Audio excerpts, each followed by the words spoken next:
নাটোর হলো শীত আর খেজুর রসের রাজধানী। নাটোরে যাওয়া মানেই খেজুর রস খাওয়া আর টাটকা গুড় প্রস্তুত দেখা। আমরা আজ সেই কাজটি করব।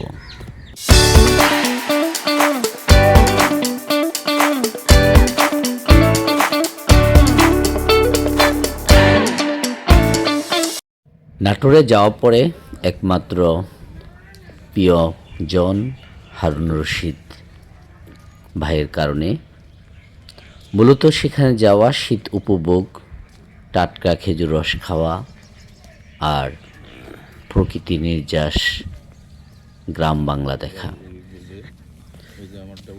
নাটোর অবস্থানকালে আমরা এরকম মেঠো পথ দিয়ে হেঁটে খেজুর রস খাওয়ার জন্য বের হলাম। এটি বাঘাট বাজার, একটি গ্রাম্য হাট। গ্রামের মানুষ তাদের দৈনন্দিন চাহিদা এই হাট থেকে পূরণ করে থাকে। শীত কম থাকায় কুয়াশাও নেই।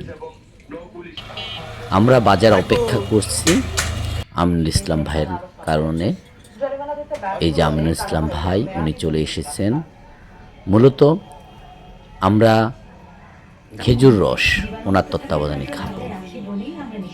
তার পূর্বেই হাটে একটু চা খেয়ে নিচ্ছেন হারুন ভাই এবং আমিনুল ভাই।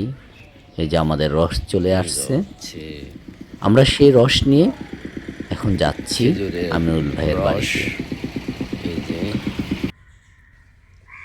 এটি আমিনুল ভাইয়ের বাড়ির সামনের অংশ, তার বাড়ি আর একটু ভিতরে।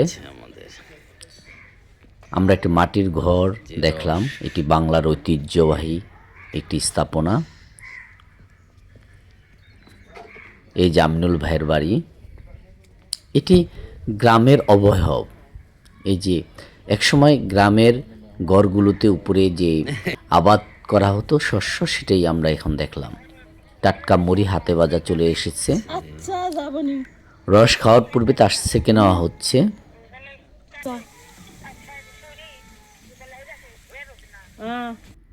অবশেষে খাওয়ার প্রস্তুতি শুরু করব আমরা। হাত দিয়ে স্পর্শ করলাম 1 বছর পর খেজুরের টাটকা রস। হারুন ভাই উনি রস খান না, উনি শুধু মুড়ি খাচ্ছেন। হিম হিম ঠান্ডার মধ্যে খেজুর রসের চুমুক দেওয়া সত্যি অসাধারণ। আরে তুমি খাও তো ভাই। ভাই আমার খাওয়ানো লাগা ব্যস্ত জায়গা, এই রস কত দিই না খাও। গ্রামের হাতে ভাজা মুড়ি এখন কিন্তু বিলুপ্তির পথে। আমাদের বিক্রমপুরে খুব কম বাড়িতেই এখন এই হাতে ভাজা মুড়ি বেঁচে থাকে। আমি বিক্রমপুর থেকে রস খাওয়ার জন্য নাটোরে আসায় তারা নিজেরা রস খেতে চাচ্ছেন না। তারা চাচ্ছেন আমি আগে মন ভরে রস খাই, তারপর যদি অবশিষ্ট থাকে তাহলে তারা খাবেন। কিন্তু একা একা খেজুর রস খাওয়ার ভিতর কোনো তৃপ্তি নেই। তাই আমিনুল ভাইকে জোর করে বসালাম খেজুর রস খাওয়ার জন্য। শান্তির সেই রস, চুমুকি তৃপ্তি। না না আমি আনবো না ভাই। কি কয় না, এই যে রসটাকে খেলে যে আলগা যে ময়লাটা আছে সেটাকে ছাকলে বের হয়ে যায় গাছ থেকে পাড়ার পর। অবশ্যই। সেই কারণে এই কেমন সুস্থ? হ্যাঁ এমনি রাখছিল তো এমনি মনে হয়। তো ও এই যে ঘরের ভাজা মুড়ি, এটা হলো বাড়িতে ভাজা, সেটাই তো বললাম। গৃহস্থের প্রতিটি বাড়িতেই সিম, লাউ এভাবেই শস্য রোপণ করা হয়। কি চমৎকার সে দৃশ্য।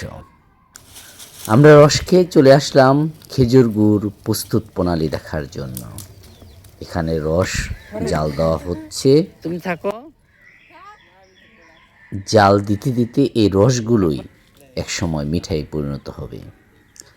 প্রচণ্ড শীত থাকায় আমিও চুলার পাড়ে বসে পড়লাম রস জাল দেওয়ার কাজে, এবং প্রচণ্ড ধোঁয়ায় একটা উত্তপ্ত উষ্ণ পরিবেশ তৈরি করছে। গ্রামের সেই চুলো রসে জাল দেওয়া, সত্যি এটা এক ভিন্ন অভিজ্ঞতা। যদি কাছাকাছি না যাওয়া হয় তবে এই অভিজ্ঞতা অর্জন খুব কঠিন। গ্রামের মানুষের সাথে মিশে যাওয়া, তাদের কথা শোনা, তাদের জীবন খুব কাছ থেকে দেখা, এটা একটা নতুন জীবনের অভিজ্ঞতাই বলা চলে। রসের জাল দেওয়ার শেষ মুহূর্ত। আমরা একটি হাটে আসছি, এটি মেরিগাছা হাট। এই হাটেই এই মিঠাই বিক্রি হয়ে থাকে। মিঠাই প্রস্তুত শেষ। এখন এই মিঠাই প্যাকেজিং করা হচ্ছে, মাপা হচ্ছে, এগুলোই পৌঁছে যাবে ক্রেতাদের কাছে।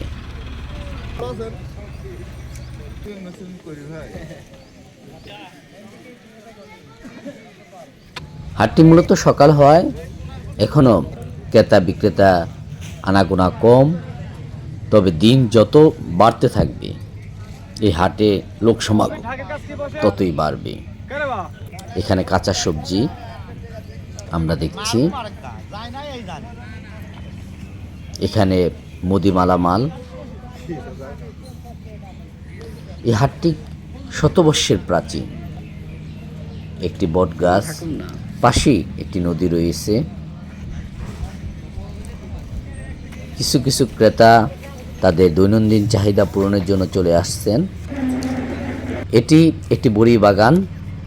আমাদের হারুন ভাই এই বাগানটি তৈরি করেছেন। শিক্ষকতার পাশাপাশি তিনি এই বড়ি চাষাবাদের সাথে জড়িত।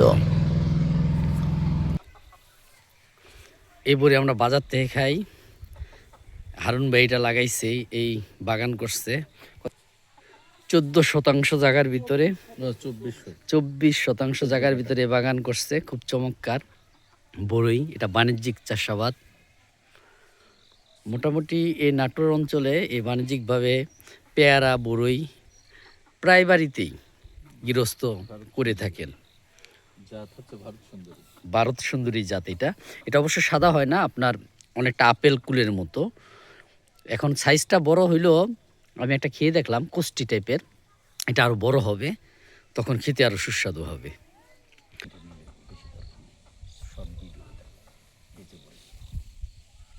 আমি একটা পারলাম,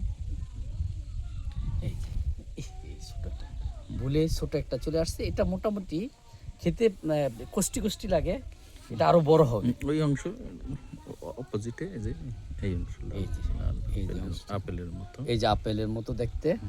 এটা কালার কি পুরোটাই আপেল হয়ে যাবে এক সময়, এই সাদাটাও এরকম লাল হয়ে যাবে আপেল কুল। ঠিক আছে, এবার ফেরার পালা। সবাইকে শুভেচ্ছা এবং বিদায় জানিয়ে আজকে এখানে সমাপ্ত ঘোষণা করছি। সবাই ভালো থাকুন, সুস্থ থাকুন। আল্লাহ হাফেজ। স্পষ্ট বড়ই।